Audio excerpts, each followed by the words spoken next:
Welcome to the Liberty and Leadership Podcast, a conversation with TFAS alumni, faculty, and friends who are making an impact today. I'm your host, Roger Reen. Today, my guest is Assistant Editorial Features Editor at the Wall Street Journal, Sierra McClain. Sierra was the 2023 Joseph Rago Fellow at the Journal, and on completion of her fellowship, she joined the staff there. The Joseph Rago Fellowship was established by the parents of the late Joe Rago, who was an outstanding journalist and winner of the 2011 Pulitzer Prize for editorial writing. TFAS works with the Journal and Joe's parents, Paul and Nancy Rago, to select outstanding young journalists and provide them with an opportunity to work at the Journal for up to 9 months. Sierra was our 6th Joseph Rago Fellow in 2023-2024. Prior to becoming a Rago Fellow, Sierra was a correspondent for the Capital Press, a regional newspaper covering agricultural business in California, Oregon, Washington, and Idaho. Sierra attended the University of Oregon, earning a bachelor's degree in history and a master's in journalism. Sierra, thank you so much for joining me. This week, I was at the offices of the Wall Street Journal for a meeting, and when I walked around the corner, there were 3 past Joseph Rago Fellows, you, Elliot Kaufman, and Faith Bottom. And then I went into a meeting with our 2 current fellows, Luke Lyman and Jillian Letterman. And I must say, it was really a great thrill for me to see all 5 of you there and to think about the legacy we've created for Joe Rago, who was an outstanding journalist. And I know his parents just love the fact that we've got this line of young journalists now who are following in Joe's footsteps. Let me begin by asking you, what was it like to be a Rago Fellow during your 9 months in that position? It was shy of 9 months, actually. They hired you before the fellowship ended. But I understand they treat you as regular staff once you arrive there to be the fellow. Yeah, it was wonderful. I mean, completely life-changing. I loved the Journal as a reader for years, but being able to be there in person, internally to meet the writers and the editors who I had admired for so many years and whose writing had influenced me, to be able to actually get to know them in person and learn from them was incredible. And I was really blessed that they, immediately trusted me to do challenging tasks that just helped me grow. Everything from editing to working on writing assignments and sitting in on editorial board meetings, hearing just the strategy and the debate and the questions and and just the funny jokes. I mean, it was just amazing being able to sit in person on all of that. I really think it's the best fellowship in journalism out there, and I'm so thankful that you guys chose me for it. It wasn't a hard decision, even though we had a lot of applicants and some really strong finalists. You stood out. Just a few weeks into your fellowship, you published a piece, a byline piece. That must have been a thrill. What was that like to have a piece published? And could you talk about that piece on Afghanistan? Absolutely. Yeah, it was so exciting, obviously, just to pick up a copy of the Wall Street Journal that I've been reading for years and to see my name in it. But it was also just exciting to be able to tell a story about something that I thought was so important about the Biden administration's withdrawal from Afghanistan and the consequences that has had for so many families.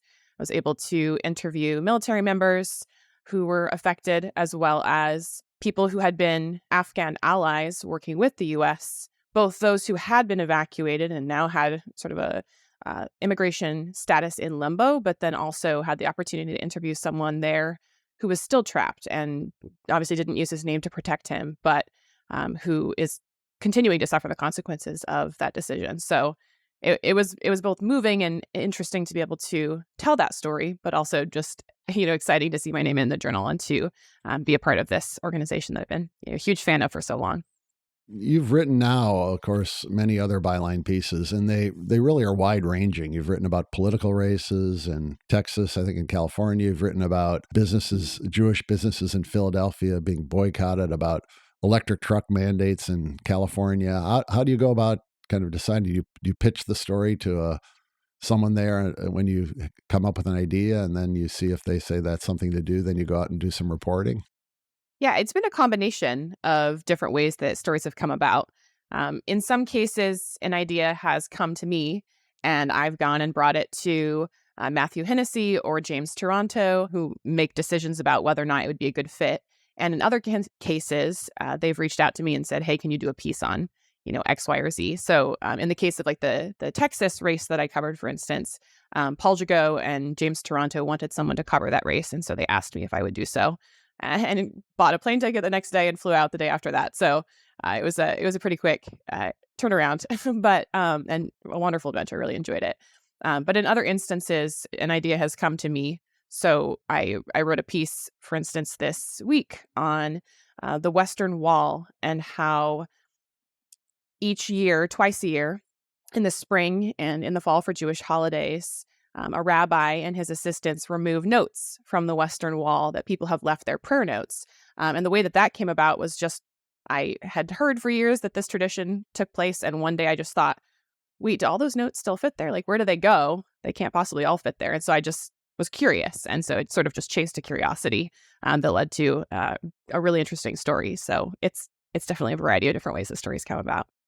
Yeah, it appeared today, the day we're recording this interview. It was great to see that in the paper this morning.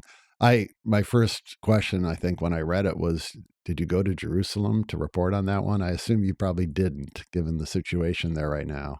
I didn't, not for this one. I have been fortunate for many of the stories this year to be able to get out on the ground. But in this instance, I was just able to meet virtually with the rabbi and his assistants. That brings up what I find very refreshing about the journal opinion editorial pages is it's not just opinion. It's the people who write their report. They go out to cover the story and they talk to people and they're giving us new information when we read it. Has that been your experience in writing? You've really done a lot of reporting for these stories you've written. Oh, absolutely. I think there's nothing like being an eyewitness, being able to get out on the ground. I think just taking for an example, the California races that I covered that are coming up, in November, but I was there this summer. What made it interesting for me was I interviewed a lot of political experts in DC, et cetera, sort of looking with a bird's eye view of these races. But even though they had the historical context and could tell me the statistics, they really didn't have a flavor that they were able to give me of what the people on the ground are like, what really matters to them. And so getting out on the ground and actually talking to a huge number of potential voters, about what really matters to them, I got a totally different idea of what's really important on the ground there. And so I think, and also just a better sense of who the candidates are and what they're about. So yeah, I think getting out on the ground is the best way to report. How would you describe yourself as a journalist? This is a little bit, I'm thinking a little bit of kind of, you were in journalism for a good year or more after you finished school. And as you were going through school, you were doing journalism, and then you became the Rago Fellow. How would you describe yourself as a journalist kind of today versus kind of before you started in the Rago Fellowship? Has it changed the way you go about doing things, or? Yeah, I think some things have changed and some things have carried over. I think what has carried over has been, again, just on the ground reporting, really getting out there and doing in-depth interviewing, understanding an issue in depth before writing about it. I think that has carried over. But I think what's new, especially with the Rago Fellowship, is because the emphasis is so much on editing, that has made me a stronger writer. Because as I'm working to improve the structure of other people's pieces, outside contributors' pieces, I feel like it's actually improved my own writing and the way that I think about structure and themes when I'm going out to cover a story. It's, as an example, covering one of the races recently, I had all this information that I had collected, and then I had to sort of synthesize it and think about, well, what is the main theme here? What is the through line in the story in a way that I think was more coherent and more structured, perhaps, than some of my previous reporting back in Oregon, where maybe the themes weren't always quite as coherent. Why don't you talk a little bit about your experience before coming to the Journal in Oregon? Because you did have interesting experience there covering the agricultural business and policy related to that. Could you talk about that a little? Yeah. Oh, I loved it. I was so blessed to have that job. So the Capital Press is the name of the newspaper, and it's based in Oregon, but it covers California, Oregon, Washington, and Idaho. and it's business news related to the food system, mainly agriculture, which sounds like a very niche topic initially, but it intersects with practically every area of life. I mean, it was, international trade and labor and immigration and supply chain and policy and regulation. I mean, so many different aspects of our world intersect with agriculture. And so I was constantly learning. What made that job particularly fun was that I drove a lot, like hundreds, sometimes thousands of miles, all over the Western US, and got to do everything from, riding horseback with cattle ranchers to, helping make wine with, winemakers and grape pickers to riding along with truck drivers at the ports, looking how, food was shipped internationally.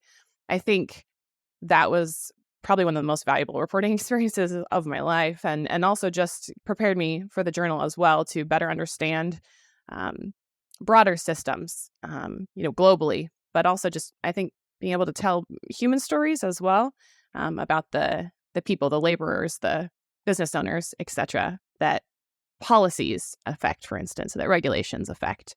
These aren't just abstract, but they're people and their families and their businesses. So yeah, it was a wonderful experience. It is fascinating, that whole area you covered that we just all take for granted, that we'll have food on the table tonight. The grocery store will have food. I remember a documentary I saw where these container ships are coming into a port. The documentary I saw was on Rotterdam, but how the crew is, the container filled with bananas, they're adjusting the temperature slightly every day. And so the ripeness of the bananas is perfect when it gets to Rotterdam and they're sent out to grocery stores. And oh, it's so elaborate. Yeah. No, one of my favorite stories that I did sort of on that topic of how minute the details are is it was called The Secret Life of Spinach. I followed a pallet of spinach all the way from the field to its final destination. So like started at the farm and watched it get harvested and then watched it get put on a truck and then followed it all the way through, drove with the truck driver, went to the warehouse. And like you said, with the bananas, I mean, just the perfect temperature control and all the different steps all the way to the grocery store, all the way to the final consumer. It's pretty mind-blowing. I was going to ask you another question about your work in Oregon. Oh, and in school, in journalism school, did that experience prepare you well for, your work in journalism? Absolutely. Yeah. The University of Oregon obviously is more leftist. And so I didn't necessarily always agree with the ideology that I was taught. But in terms of just nuts and bolts, how to report well, how to interview, I also learned photojournalism and videography while I was there, which has proved useful. It was a really good program in terms of just the core hard skills that I've been able to apply. So I was very thankful to be able to do that. My undergrad was in history, so that sort of prepared me more with sort of knowledge of the world, and obviously it was helpful in the writing sphere, but more in the academic sense. So it was definitely helpful to be able to transition me to more newsy style writing. I'm curious, Sierra, whether you detect any kind of difference between working as you did before for a regional publication versus now writing for something that's national or even international. Yeah, oh, definitely. There are big differences and similarities as well. I think both are incredibly important.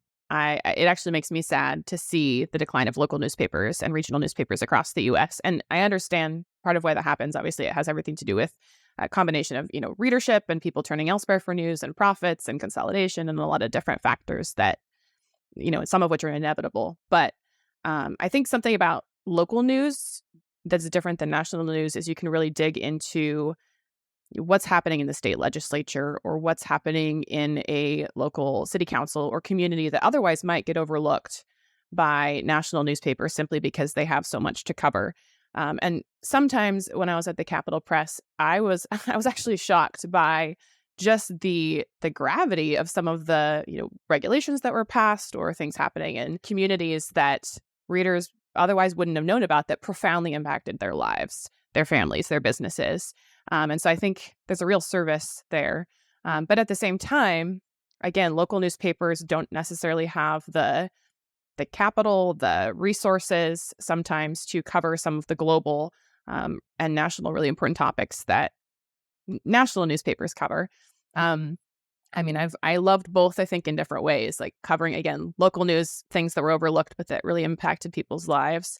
But at the Wall Street Journal, it's been, we do cover regional stories as well, and certainly do dig into state legislatures, but mostly covering like the top news stories of the day happening all over the world. And I love that too. I think it's fascinating. I think larger newspapers have the ability to maybe equip reporters with more resources to go even further and dig even further. But again, I think there's a value to both, and I hope that both are able to continue thriving. Speaking of regulations that impact people, you did write a piece for the Wall Street Journal about the electric truck mandate in California. Why don't you say something about that as well? Because that was an interesting story and with a great headline on it. Well, thank you. Yeah, no, I absolutely loved doing that. It was fun. I like telling stories, as I've mentioned, where it's not just about the policy abstractly, but how it actually affects people's lives. So for that story, I rode along all day with a driver of an electric semi-truck and just saw what the California's requirements for moving to electric semi-trucks, how that affected him and the business that he was working for. And it was pretty surprising to see, just the hours that he had to sit and wait at a charging station, the fact that there weren't charging stations at some of the places he needed to go, just how many hours and how much more burden it added to his day. And overall, then the cost that was passed on to the business and then ultimately to the consumer. I think just being able to get out there and see it in person made it very clear just how problematic this California policy was. Yeah, I rode a Lyft driver the other day who had a Tesla, picked me up at the airport, and I said, "How do you like your Tesla?" He said, "Oh, I love it. He said, "The only thing I don't like is I have to charge it when I'm still trying to get fares and pick up passengers, so I can't get through the whole day without charging it."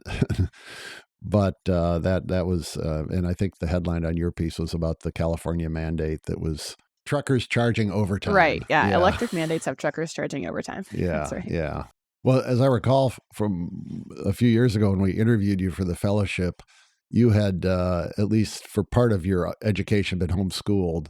And I was impressed when you told me that you had really absorbed yourself in the writings of people like Milton Friedman and Tom Sowell. And I imagine that helped give you a good foundation for what you're doing in journalism.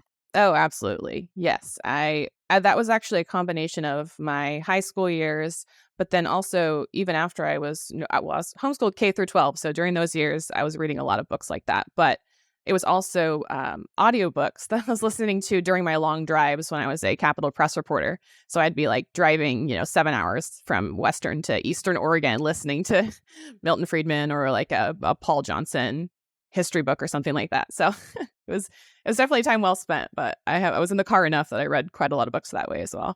What advice would you give to young journalists, those in college? We've been working to develop and support campus newspapers.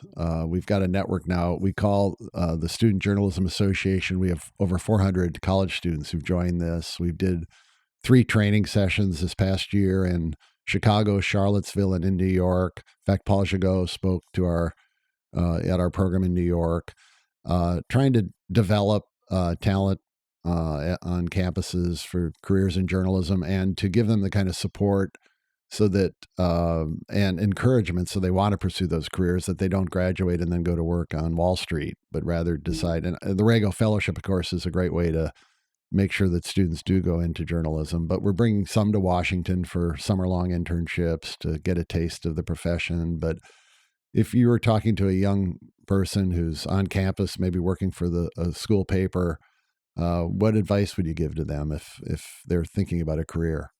I think definitely internships, fellowships, anything that can give you sort of real life experience in journalism is probably the number one thing that I'd recommend, just because, whether you're doing a program that is, not journalistic in nature or whether you're studying journalism, the pace of working or in school essentially is very different than real life reporting. So even like, for example, my master's program, I learned a lot of nuts and bolts of reporting. It was very helpful, learned how to write better, etc. But the pace wasn't like cranking out daily news. When I actually went and did my internship that later turned into a job at the Capitol Press. I mean, it was like daily news stories, running out there and covering things. And so I think just that sort of experience, actually getting out there and learning to adapt to the pace of journalism, I think is probably the best advice I can give. Just try to apply for as many internships as you can as a student.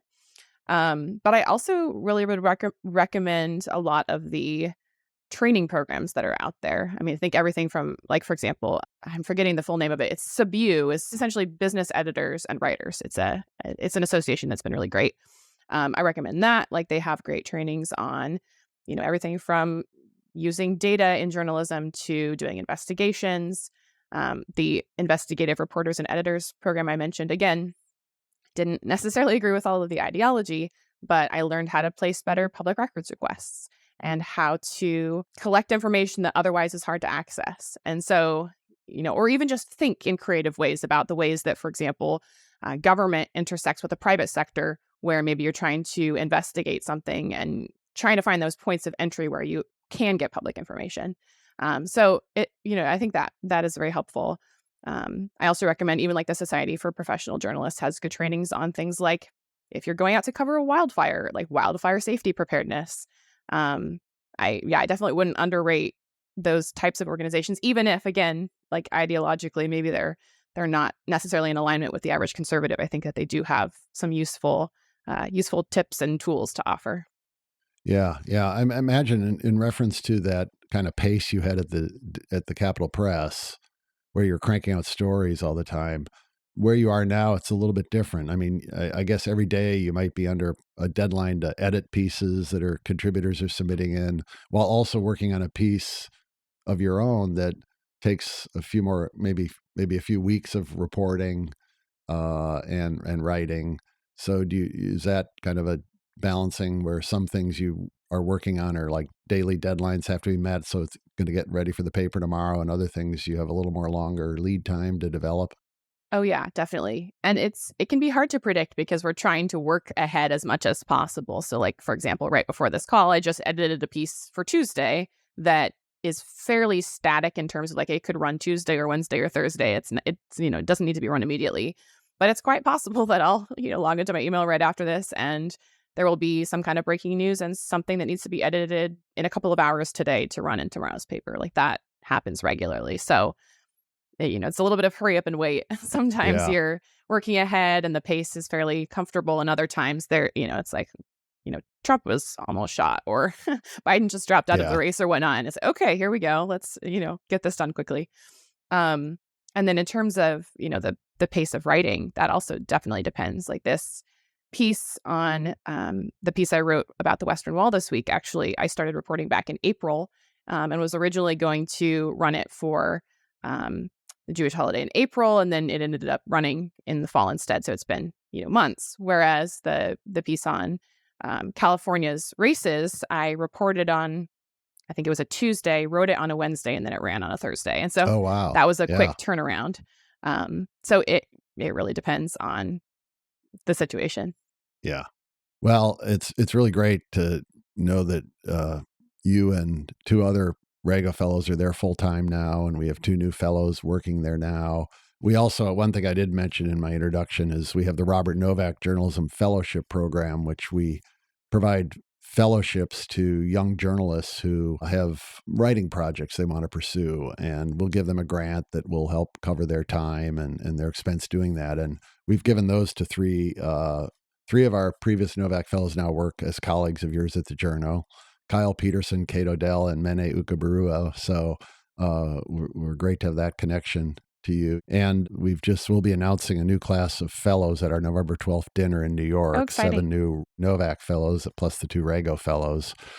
So I really think this is a way to, encourage talented young people like yourself to go into journalism and can transform the media in the future. And while we don't want, they won't all end up at the Wall Street Journal. I think that's great. Karine Hajar, who was our Novak Fellow, of course, is working at the Boston Globe and doing an amazing job. Yeah, appearing on Fox Business regularly, and it's a great program, and we're pleased that you're part of it, Sierra. And thank you for joining me today on the Liberty and Leadership Podcast. It's been a pleasure to talk with you. Thank you. I couldn't couldn't be more grateful for TFAS. It's changed my life in the best possible way. So thank you for everything. And thank you for having me today.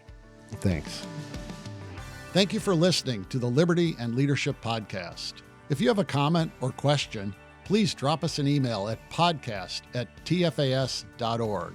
And be sure to subscribe to the show on your favorite podcast app and leave a 5-star review.